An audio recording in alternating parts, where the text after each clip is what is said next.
The sensei says there's no time to waste, but he does take an awfully long time to walk to the event marker.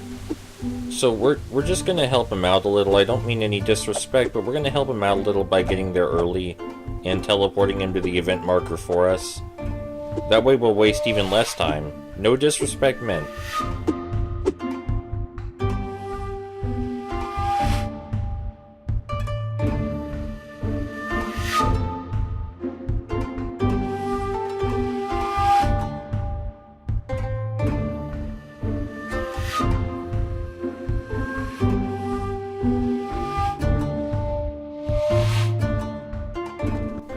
The puzzles in this area would really serve better as a tutorial than puzzles onto themselves. It's really baby's first action-adventure game puzzle stuff.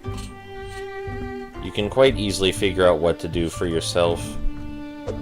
And I get they wanted to include these puzzles because it's an action-adventure game, and they wanted to mimic action-adventure games they presumably liked from the 6th generation is what this feels the most like. This feels the most like a 6th generation video game, and I think they wanted to capture that feeling by including puzzles along with the action.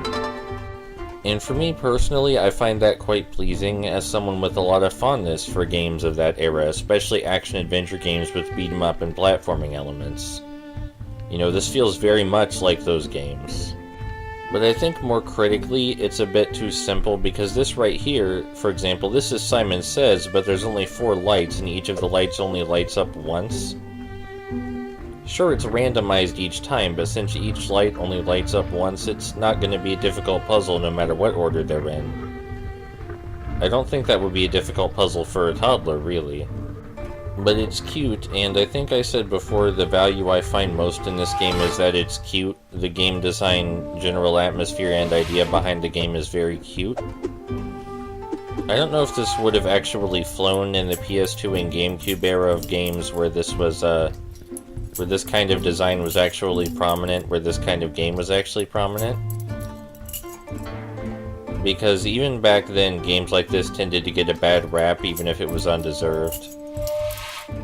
I'm not saying it's undeserved in this case, but, you know, I do wonder if this would have fit in back then, because it seems like it's trying to emulate those games. But I can't help but feel that the concept is a little too out there.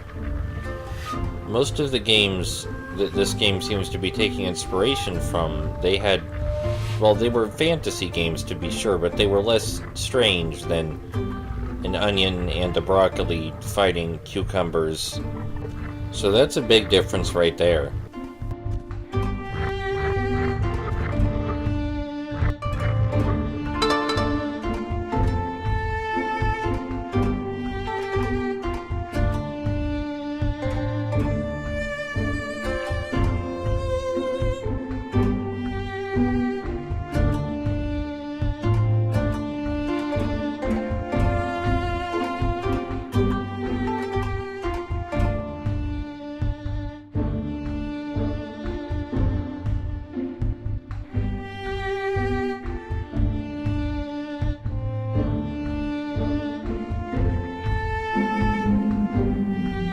It's time for another 2D platforming segment, and if we were playing cooperatively, yes, we would have to move as one, but since we're playing single player, it's a bit easier.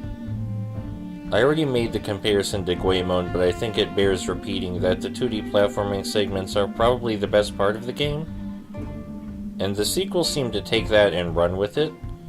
The sequel is entirely a 2D platformer and seems to embrace the parts of the 2D platforming in this game that work the best.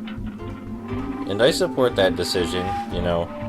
They took what worked from the first game and filtered out the rest, so even though that means losing the 3D hack and slash segments, it was probably for the best because the 3D hack and slash segments are a bit weak even if I quite like some of the bosses.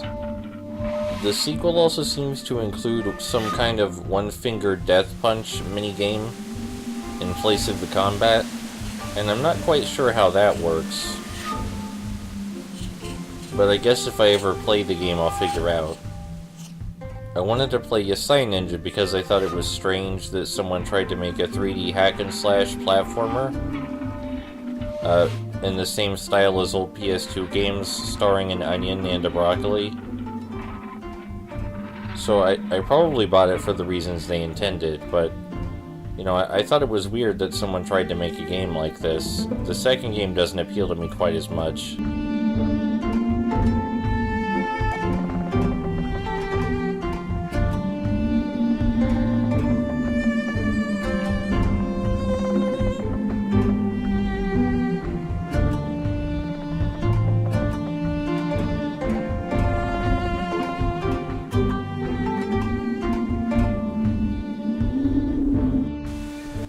During this fight, both Kaoru and Broccoli Joe are going to gain some new moves, which will give us quite a bit to talk about.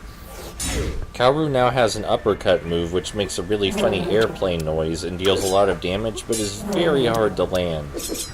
Very, very hard to land, as you're seeing. So, we're really not going to use it at all.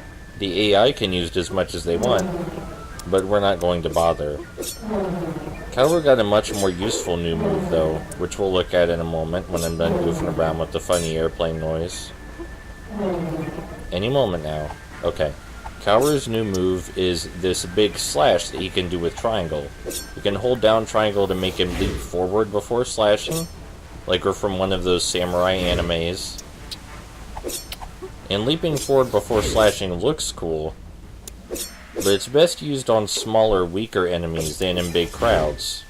If we're in big crowds, we can just tap triangle instead, which gets the job done a lot faster because it acts as an area of effect attack.